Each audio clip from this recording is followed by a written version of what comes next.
Today is a really special day. As you all know, as a church and a church family, we had been planning a trip to Peru for over a year, and it started in February 2013 when I was told by Spirit that we had a mission, that we had to go to Peru and activate some harmony and world peace. So that's what started it all. And as a church family, you guys have been supporting us through the whole thing. And we had 24 people that journeyed. So I think there were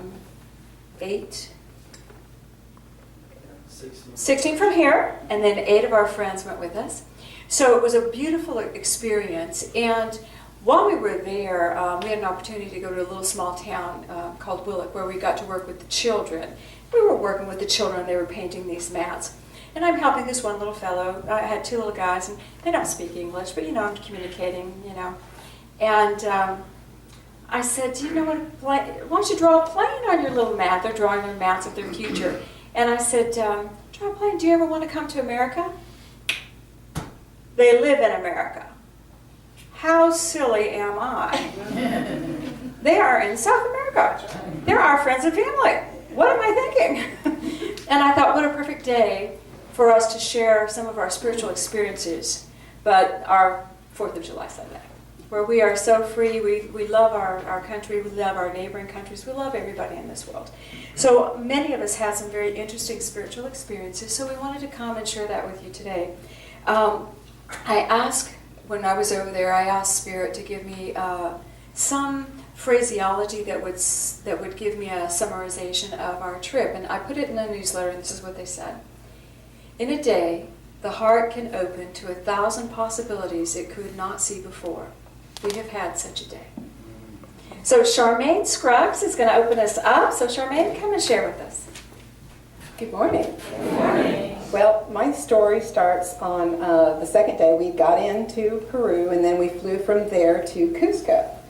And we came out of the airport and went straight to the hotel. And Cusco is at like 12,000 feet. So they told us as soon as we got to the hotel to drink the hot cocoa tea. And so I went over to get my cup, and I start getting close to the teapot, and I start getting dizzy, woozy-headed, kind of just spinning. I thought, oh my gosh, this must be altitude sickness that they're talking about. So I get my tea, and we all head off to the back room. It's kind of a conference room, so that we could go over what we were going to be doing for the day. And as soon as we get back there, I'm drinking my tea, and I'm feeling better. I'm feeling just fine. I'm like, wow, this stuff really works great, Miracle. And they say, well, you need to drink 3 to 4 cups, you make sure that you go get some more. So they had finished the first part, so I finished my drink, and I went back out to go get another cup of tea. And I got about 3 feet from the pot, and I started having that sensation again, just everything spinning. I'm like, wow, I can't believe this. The tea's worn off that quickly. I'm going to have to hook this thing up intravenously. Anyway, so I get my next cup, and I fill it up, and I walk away. And as soon as I get about 3 or 4 feet, I'm not woozy anymore. I'm not spinning. And I stood there for a minute, and I'm just really kind of in awe of the whole thing. And then Spirit let me know that I was tapping into the energy of the people that have come to that pot over and over with altitude sickness and the experience that they were having. So therefore, I was enlightened and told that I was open to experience new things in this new land. And that was just the beginning of the trip. So I knew that moving forward throughout the week, that I was going to have wonderful experiences, and I did. And I just wanted to share this one with you.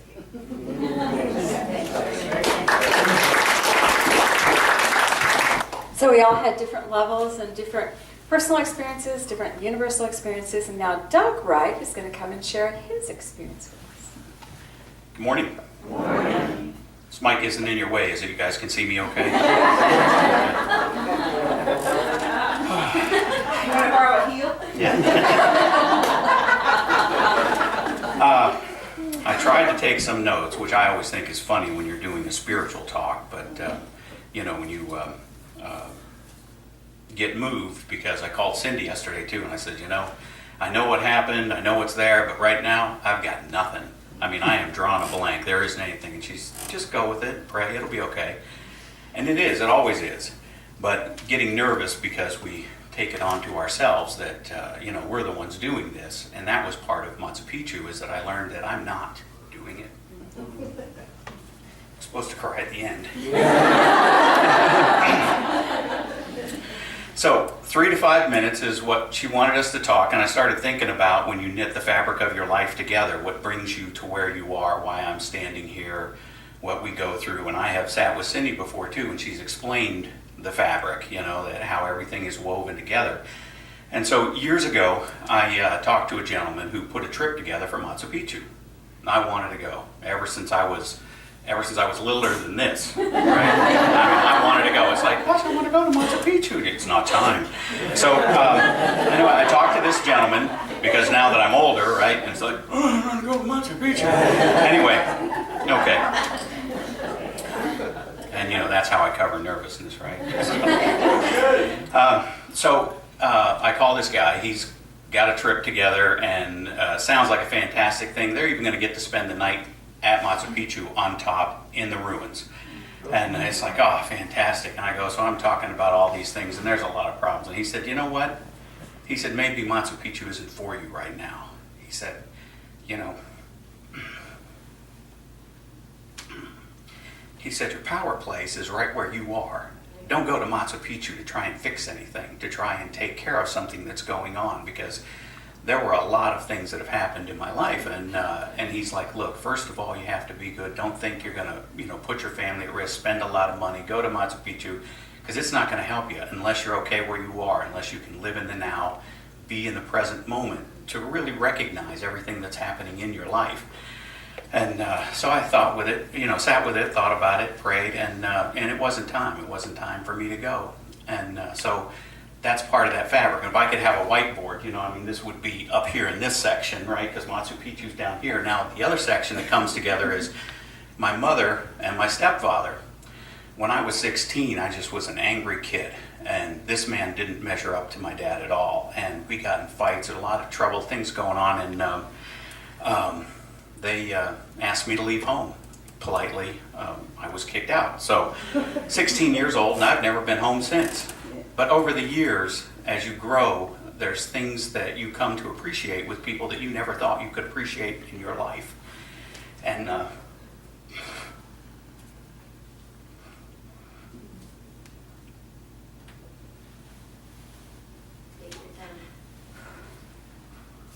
so anyway, there I was. So, as you get older, you recognize, this man and I have a lot in common. And one of the biggest common things we have is the love we have for my mother. Because he was really, really good for my mom. He was dedicated to her. He was a good man and had a good heart. And that's what I came to appreciate. And I promised my mom in January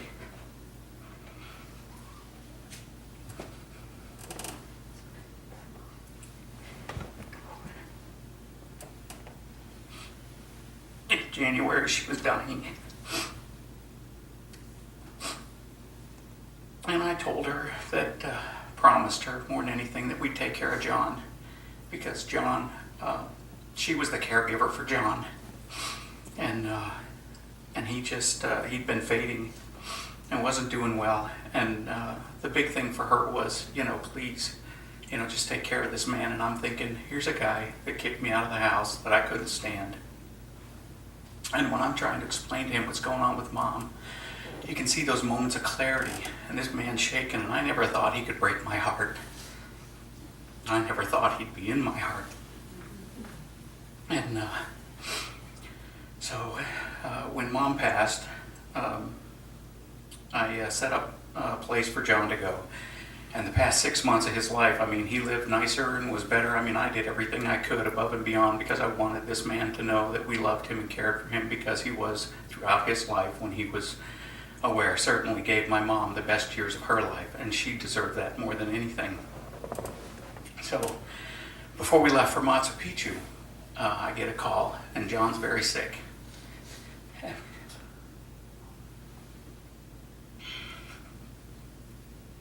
And he's not going to be around much longer, so I made arrangements for him to be taken care of in case anything happened while we were in Machu Picchu. And God, we had such a good time. I wish I could get that part out. Had so much fun down there too. I have this thing that, again, all this ties in. So anyway, I have this thing where it's it's me. It's like this talk. Everything else, I've got to do it, and I don't, because it's all spirit. Anything we end up doing, when you look back, spirit brings you to it and helps you through it. And so I ran this marathon in Atlanta. The whole thing, I shouldn't have been in it. I wasn't doing well. Wanted to finish this marathon. I said, I'm going to run the marathon. I said, don't do it. You're not in the best shape right now, and I said, okay, well, I said, look, I'm going to run the marathon, and they're going to drag me out of it, period. And guess how I finished the marathon? In a wheelchair. They drugged me out. They rolled me across the line, then I had to go to the tent and whatever. Well, we're at Machu Picchu. I'm not doing fantastic, okay? And Machu Picchu, if you're at Machu Picchu, right, you're standing here and you're looking at this mountain over here, and that's Machu Picchu. And we're going to do that. And so all day long I'm thinking, I'm not going to be in Machu Picchu next week. I'm climbing that mountain tomorrow, right? It doesn't matter. I don't care if it kills me. I'm climbing the mountain tomorrow. These other things that have come in, like I said, if I had a whiteboard, I could draw that fabric for you, right, and show you how all this knits together. But the other things that are happening, and I'm trying to keep my mind focused on the trip, what we're doing, and at that time we're going up Machu Picchu. John is transitioning from one world to the next. He is going to pass away soon. And on the way down, on the way up, I'm looking, and for those of you that went up Machu Picchu, there are steps that end up being like a ladder. These steps, they're like this and about this wide, and they're straight like that, and you're going like that, thinking these people walk these things. I can imagine them carrying those boulders, that whatever they, hey, let's just go up, thinking, where did that come from, man? Where did you guys get this stuff? And it certainly wasn't union labor. So, going up, I'm thinking, this is kind of like my life, right? It's hard. It's an uphill climb you're going through, and you're thinking, but what a beautiful place. You get to the top, say, this is life, right here, right where we are right now. You look at this, you're at the top. Everything you see, it's beautiful. You can't imagine, because there wasn't a moment down there. There wasn't a moment that we weren't all together where you're looking and going, this is an awe experience. This is awe-inspiring, everything. There wasn't a time where you're just like, oh, man, I'm tired. I wish I would have brought a book. Everything you did was awe-inspiring, and being up top was amazing to me. On the way down,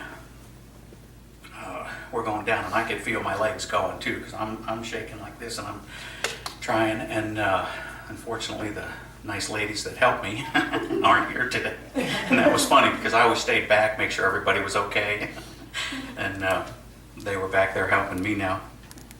But finish the bottom, we get off, and I'm thinking, I got to get out of here fast. I know what I need. I got to get some potassium, got to do something, because I'm fading and it's not doing good. And the whole experience was, again, like I said, you're lifting up. We meditated on the top of Machu Picchu. You can see things, and it's, again, awe-inspiring, and you're in another place.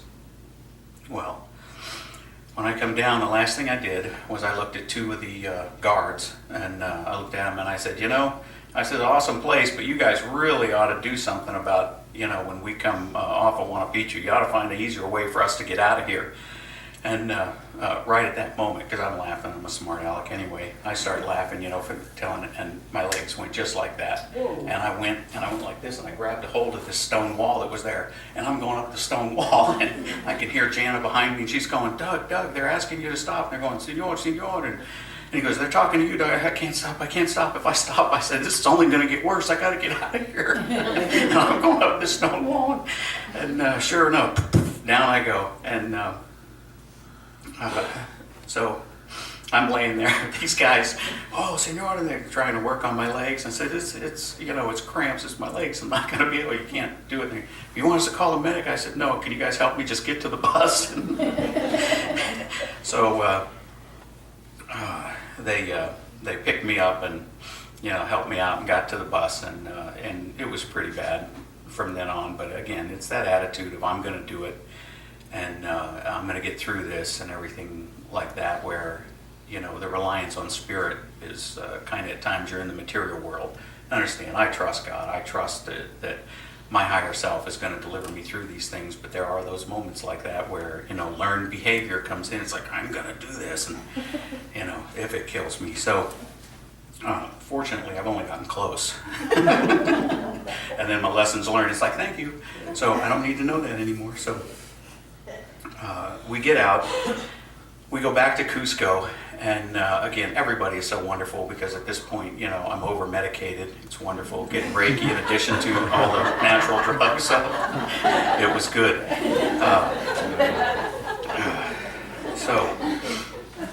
We get back to Cusco, and we do the next day, and there's a lot that's going on, and then I find out that get a message that John had passed away. And so I tried to start dealing with that for a little bit, and then we went and got Cindy, and by we, I mean Reba went and got Cindy, because I wouldn't have said a word to anybody. So Cindy comes down to the room, and we start meditating and praying and lifting up, and we got to spend some time with John and clearing things up and just being grateful for who he was, who I'd become, the lessons about love, because that's what we went there for, and just the unconditional love and learning.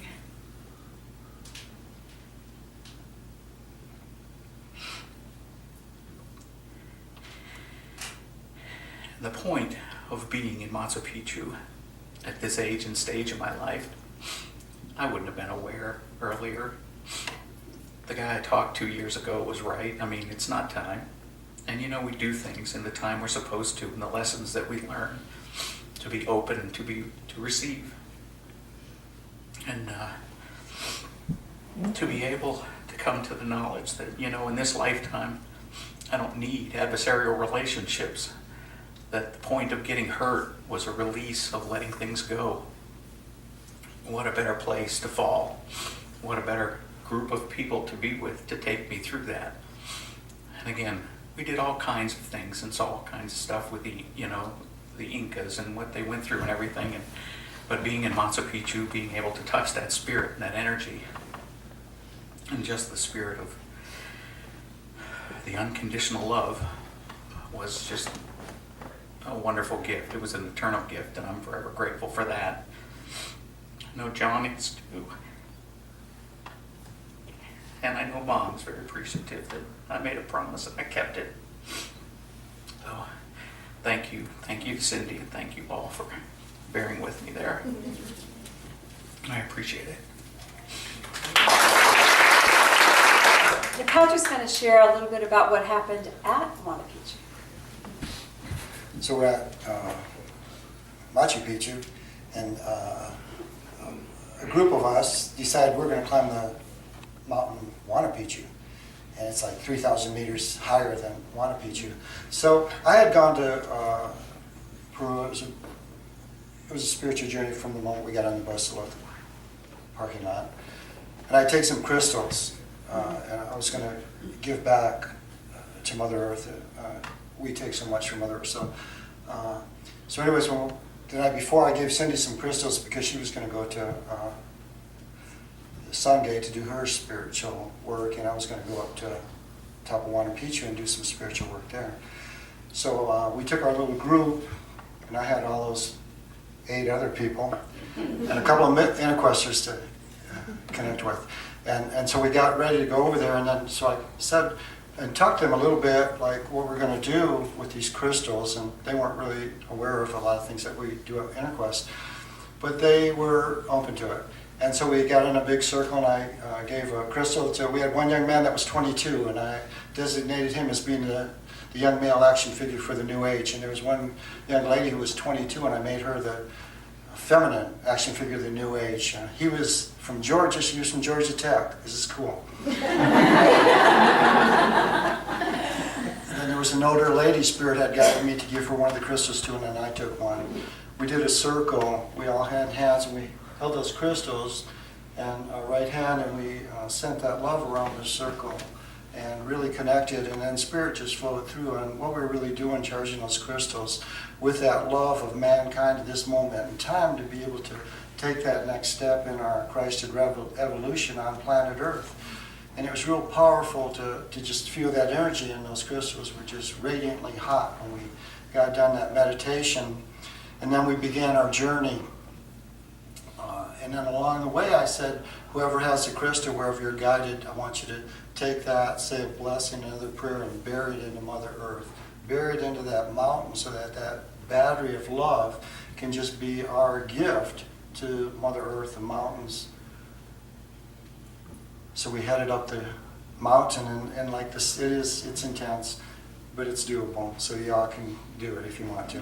And so we went up, and the whole thing in our spiritual part of the meditation was that we are totally supported by Mother Earth. And I said, when you go up, when you're climbing, everybody, just remember to tap into the Mother Earth energy and let Mother Earth feed you in your physicality as you're climbing this mountain.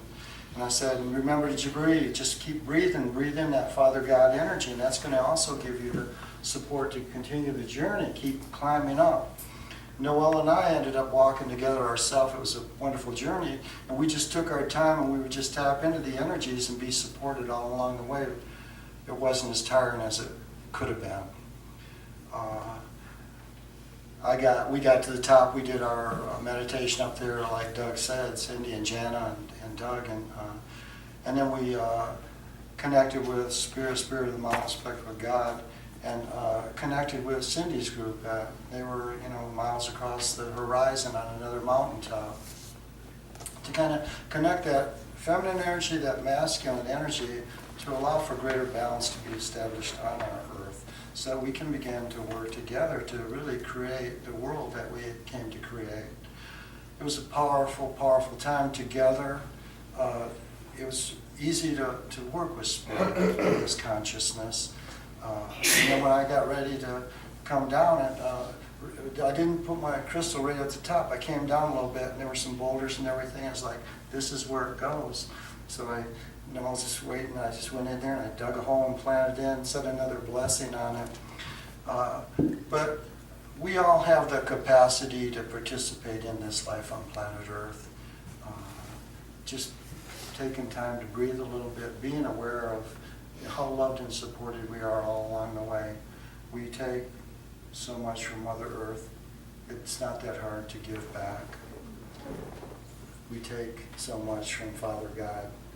It's not so much to give back. I think Machu Picchu, like Doug said, wherever you are, God is. And to be in that awareness. But it's okay to go to these places with your spiritual family and friends, and collectively with the intention to create greater love on our planet, do what you're guided to do. The journey was a vision of Cindy's working with Spirit. I think we can all look at her and just say thank you for the gift that you gave us all, and the ability and the opportunity to participate in our unique expression. So check out those pictures on the website. It's cool. The mission was one of creating harmony. Harmony for the world, and for us to take our love and not just go to take what the world had to give us. That's why we were asked to go, to be the emissaries. And we had so many opportunities. There were so many wonderful experiences, so many spiritual experiences being touched by Spirit. The one thing that I will share with you is the meditation that we did at the top of the Gate of the Sun. I'll just share this with you. We were meditating, and the energy of love came through, and we could feel beings of light that transcended the area. They transcended tribe, they transcended individuality. They were beings of light that held the consciousness of mankind as a whole. And the great love that was pouring through us was amazing. And the message came so clearly. Harmony. Love that expresses and leads to conflict is not love. Love should always lead to harmony. And as we were being given that message, I saw how many times do we fight with one we love. Our spouse, our children, we go to conflict instead of harmony. Instead of saying, no, there's a way to work this out. And this beautiful energy of love and harmony just poured through us. And you can read on the front page, there were 11 of us there. We were joined by people from other countries. I had been met on May 23rd before we left by a being of light in my back room. He appeared, and this isn't a meditation. This is when they're in the room with you. I stopped. I wrote down what he said. And he said we would do good work. And he said, bring your heart to the space of light and you will be shown there, and I'll be with you. And I said, who are you? And he said, I'm the one who knows the light. And then as he turned to leave, he turned back to me and said, let the process begin. Leave your home to find another and leave your heart to serve. And I said, what does this mean? Is this a riddle? He said, yes, it's a riddle. So as he left, we were to look for the place of light. As he left, I thought, oh my gosh, leave your heart to serve, leave your home to find another. What's happening? Do I have to leave my home? You know me. The first message we got as we walked Machu Picchu, these people had built a great kingdom and they left it to find another home so that the Spaniards wouldn't find it. They had literally lifted up and left. Leave your heart to serve. We found one man, one spirit who was at the altar of the Condor, which my little group was able to quickly let him find his home. And as we were meditating at the top of the Sun Gate in a dark cave, we climbed to the top. There was a cave, ragged rocks. All 11 of us got in there. I do not know how. We're sitting on rocks. We're beginning our meditation. And a shaft of light poured onto me and the people sitting by me. And I knew it was the completion of this man's gift to us, to open the doorway so a prayer could be heard across the world, across the mountains, for harmony and love. Everywhere we go, we are all used as channels of light. And if we could keep that one message in our heart, when love leads to conflict, it's not love. When we're dealing with anybody, we are out of love when we're in conflict. And just to feel that beautiful, those light beings are with us all always. Those beautiful angels of light that want mankind to lift up. So breathe that in, and we're just going to go into a quick meditation to our own sacred mountain. Y'all want to go up? Yes. All right, let's do this meditation together. Just see a beautiful column of light coming over our group. Everybody breathe. Feel this column of light that engulfs all of us. I want you to feel your heart open, but I want you to be aware that everybody's still around you. I don't want you to separate out. Can you still feel everybody around you? Yes. All right, let's lift up that beautiful column of light. God, guide us in this message, this mission. Lift us up. And I want you to feel Jesus Christ leading us now up to a beautiful, beautiful sacred mountaintop. Just lift up. Somewhere on the earth, we are being taken to a beautiful sacred mountaintop. Everybody together. And when you can feel us just landing there, say, okay. Everybody there? Yes. Let's get our stragglers. All right. Visualize us standing on the top of the mountain. See our willingness to love. Feel your heart open. And let us create a circle. Imagine our love going down our right arm, receiving up our left, creating a great circle of light. And feel that beautiful essence of Jesus Christ in the center. Father, Mother God, let your light flow through these human hearts. And we send our love for world harmony and peace. We ask that your love move through. In this moment. And feel the love getting stronger and brighter and stronger and brighter. Can you feel it? Everybody take a breath. Let's send it out for world harmony and peace. Just feel the light being cascading out, as if the column of light now arcs out, away from us, out into the earth. Harmony and peace.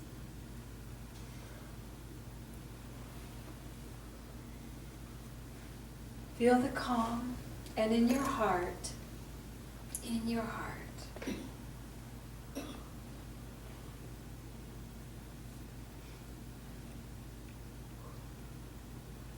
feel harmony. Ask for harmony to be established between your thoughts and your heart, your dreams and your actions, your hopes, your realities. And let that energy move through your consciousness.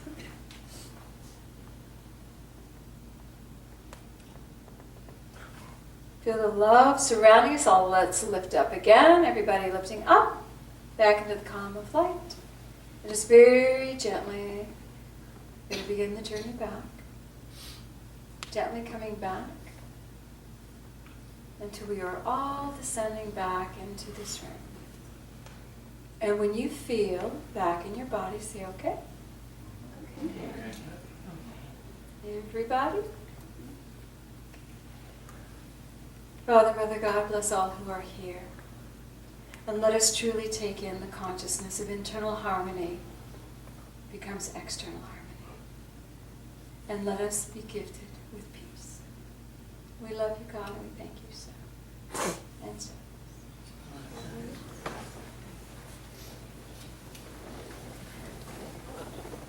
Well, if you want any more of the super stories, you can ask anybody that went. They're fabulous. And I would invite each of you this week, try to walk with harmony at the front of your consciousness. When you rise in resistance or anger or repelling, try to move into harmony. See how it shifts your reality. And say, Yeka. Yeah.